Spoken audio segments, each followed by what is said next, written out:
ये हंसता खिलखिलाता चेहरा, ये चेहरा है अनामिका का, अनामिका सामंता। वो अनामिका जो बहुत जल्द लखनऊ के रहने वाले नीलेश की दुल्हन बनने वाली थी। लेकिन किसे पता था कि लखनऊ में सोमवार लगी आग होने वाले पति पत्नी को, उनकी खुशियों को, उनके सपनों को और उनके परिवार के सुकून को हमेशा हमेशा के लिए राख कर देगी। लखनऊ के अलीगंज की बिल्डिंग में लगी आग में 15 लोगों की दर्दनाक मौत हो जाएगी और पूरा प्रदेश चीख पुकार से और मातम से गूंज उठेगा। इस दर्दनाक कांड में अपनी जान गंवाने वाले 15 लोगों में से एक ऐसा जोड़ा भी है जो पति पत्नी के पावन रिश्ते में बंधने वाला था। लखनऊ के हजरतगंज के मार्टिनपुरवा के रहने वाले नीलेश और उसी के साथ काम करने वाली कोलकाता की अनामिका सामंता की शादी होने वाली थी। दोनों एक साथ नौकरी करते थे, एक साथ जिंदगी बिताने के सपने देखे थे और बड़ी बात यह है कि दोनों के परिवारों से भी इस रिश्ते को मंजूरी मिल चुकी थी। लेकिन किसे पता था कि उनकी खुशियां चंद दिन की ही मेहमान है। नीलेश की मां का रो रो कर बुरा हाल है। वो अपने बेटे और होने वाली बहू को एक साथ खो चुकी है। उनका दुख, उनके आंसू और उनकी तड़प किसी की भी आंखें भिगो दे।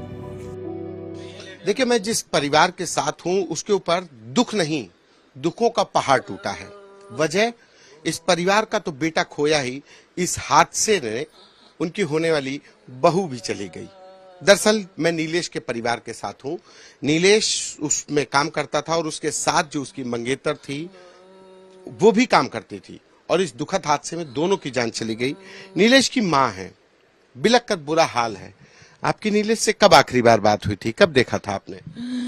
कल सुबह 10 बजे गए घर से, ऑफिस से गया था सुबह गए। बात नहीं हुई आपकी? उसके बाद नहीं बात हुई पूरा दिन। वो जो लड़की से शादी होने वाली थी वो भी साथ में ही काम कर रही थी? जी। कभी जब आपसे बात हुई, आप भाई हैं उनके, जब वहां पे हादसा हुआ तब क्या नीलेश ने मदद के लिए कोई फोन किया, आपसे बात हुई? आप लोगों को कब जानकारी मिली? मुझे शाम को जानकारी मिली, जब हॉस्पिटल से कॉल आया हमारे पास तब मुझे जानकारी मिली। दिन में ये पता चला था कि अलीगंज में किसी बिल्डिंग में आग लगी है, लेकिन ये नहीं पता था कि ये उसी बिल्डिंग में आग लगी है। इस वजह से, और मेरा भाई मुझे लगता है ऐसी स्थिति में फंस गया है कि वो कॉल ही नहीं कर पाया, वरना वो फोन जरूर करता मुझे कि भैया कि ऐसी सी दिक्कत है। वो फोन कर ही नहीं पाया, पता नहीं कैसी स्थिति में रहा होगा वो। वो जो लड़की थी वो भी साथ में काम कर, जिससे शादी होने वाली? जी। उसका क्या नाम है? वो कब? अनामिका सामंत। वो कब हुई थी एंगेजमेंट? पिछले हफ्ते बातचीत हुई थी हमारी, सब कंफर्म हो गए थे, सब पूरी बात कंफर्म हो गई थी कि हाँ बस अब शादी कब करनी, ये बातें हो रही थी। ये सब डिसाइड करना था कि कब करनी है, बाकी सारी बात तय हो गई थी। नीलेश नौकरी करता था और उसके साथ स्केच आर्टिस्ट भी था और ये तस्वीर नीलेश की बनाई हुई, ये स्केच अपने माँ बाप का स्केच ये बनाया हुआ, अब ये नीलेश की यादें लेकर है। नीलेश की एक और ये स्केच बनाने का शौक बचपन से ही था। आर्टिस्ट जो है 3D का काम करते थे, तो जो है बचपन से ही था काम। ये बहनें हैं जिनका रो रो कर हाल। भाई से आखिरी बार कब बात हुई? संडे को बात हुई थी मेरी वीडियो कॉल पे। फिर मैं ससुराल में रहती हूँ ना, तो मैं संडे को बात हुई थी, मंडे को मेरी बात नहीं हुई। पर जब न्यूज़ इंस्टाग्राम पे रील मैंने देखा, मैंने अपने भाई को रील भेजा कि मतलब कि आप काम करते हो वहाँ देखो जाके, बगल में अगल बगल आग लग गई। मुझे ये थोड़ी पता था कि उसी बिल्डिंग में मेरा भाई में लग गई आग, कि बच्चा कि नहीं बच्चा। बाद में पता चला कि उसी बिल्डिंग में आग लगी जिस बिल्डिंग में मेरा भाई काम करता था। मैं ये कहना चाह रहा हूँ कि जो शुरुआती में खबर दिखाई गई कि जो है ये कोचिंग संस्थान था, ना कि कोचिंग संस्थान था, जो जॉब कर रहे थे लड़के, वो था। जो चैनलों ने दिखाया वो गलत दिखाया, सूचना दी गई। हम लोगों को ये पता होता है कि एनिमेशन सेंटर में आग लगी हुई है, तो हम लोग तुरंत वहीं पर पहुंच जाते। हम लोग न्यूज तो देख रहे थे, लेकिन ये वहां पे दिखाया जा रहा है कोचिंग संस्थान में आग लगी हुई। ये कहाँ काम करते थे? ये अलीगंज में सेक्टर डी में जो है एनिमेशन सेंटर में ही काम करते थे। उसी हेड हॉपर स्टूडियो नामक जो है वो 3rd फ्लोर पे जो बिल्डिंग है उसी में वर्क करते थे।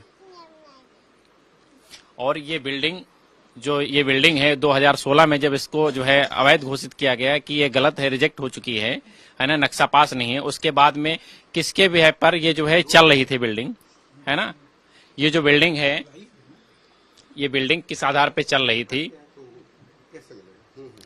तो ये किस आधार पे चल रही थी, और जो है जब उसको ध्वस्त कर देना चाहिए था, या ध्वस्त हो जाता तो आज नीलेश यहाँ पर होता सबके सामने, है ना।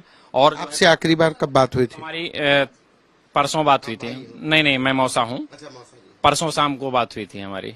हम यहाँ श्री राम टावर आए हुए थे फोन लेने के विषय में, तो फोन पे बात हुई थी हमारी।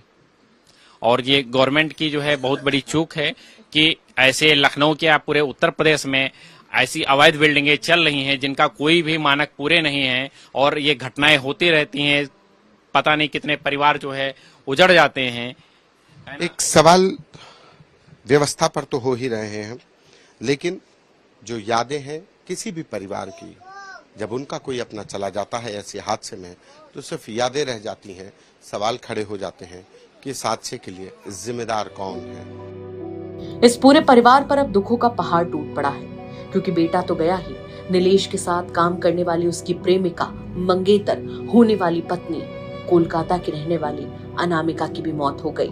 अनामिका लखनऊ में नीलेश के साथ इसी एनिमेशन सेंटर में नौकरी करती थी। बीते रविवार ही अनामिका के माता पिता ने कोलकाता से आकर दोनों की शादी तय की थी। दोनों साथ में जीने के सपने देखते थे, लेकिन इस हादसे ने दोनों को एक साथ मौत दे दी। लखनऊ से संतोष शर्मा की रिपोर्ट, यूपी तक। जब आप टिकट बांटने की बात करते हैं तो ज्यादा वक्त नहीं गुजरा, आप बोलते थे कि पूरे सहारनपुर की 7 की 7 सीटें मैं दूंगा, मैं बांटूंगा, और 7 की 7 सीटें मैं कांग्रेस पार्टी को के लिए लड़ाऊंगा। क्या अभी भी उसी स्टैंड पर है? कांग्रेस? हाँ। मैं तो अपना इस्तेमाल ही नहीं करता हूं, मैं कांग्रेस इस्तेमाल करता हूं। कांग्रेस जो कांग्रेस की वो होगा, ये कांग्रेस का मजबूत जिला है, और सब कांग्रेस की सीट यहां लड़ेंगी। 2017 में 5 नहीं लड़े थे क्या हम? 2017 में तो अखिलेश जी मुख्यमंत्री थे, तब भी तो मैं 5 ही लिए थे, तब तो मैं एमपी भी नहीं था। तो इसमें आश्चर्यचकित करने वाली तो कोई ऐसी बात नहीं है जो मैंने बोल दी है। इसमें कोई आश्चर्यचकित करने वाली बात नहीं है। अखिलेश जी मुख्यमंत्री थे, मैं कुछ भी नहीं था। 5 लिए थी हमने, 5 लड़ दे, तो अब के लड़ दूंगा तो कौन सी बड़ी बात होगी? अब 5 लड़ेंगे या 7 लड़ेंगे? नहीं, 5 ही लड़ेंगे। 5 ही बोला था मैंने, 5 ही लड़ेंगे। अब लड़ेंगे इंशाल्लाह। मतलब सहारनपुर की 5 सीटें कांग्रेस पार्टी ही लड़ेगी। हाँ, तो क्यों? पहले भी लड़े थे भाई, 2017 में जब थे तब भी लड़े थे, अब भी लड़ देंगे। उसमें कोई आश्चर्यचकित करने वाली बात थोड़ी है। तो आशु मलिक को इस बार आप जिताने की कोशिश करेंगे? किसको? आशु मलिक को। देखिए, मेरा से आशु मलिक, आप पता नहीं आशु मलिक को क्यों मेरे साथ जोड़ते हैं। कोई वहां मेरा कैंडिडेट है, 47,000 वोट से जीता हूं मैं वहां से, और इनकी मुखालफत के बाद जीता हूं, कोई इनकी माफकत के बाद नहीं जीता हूं।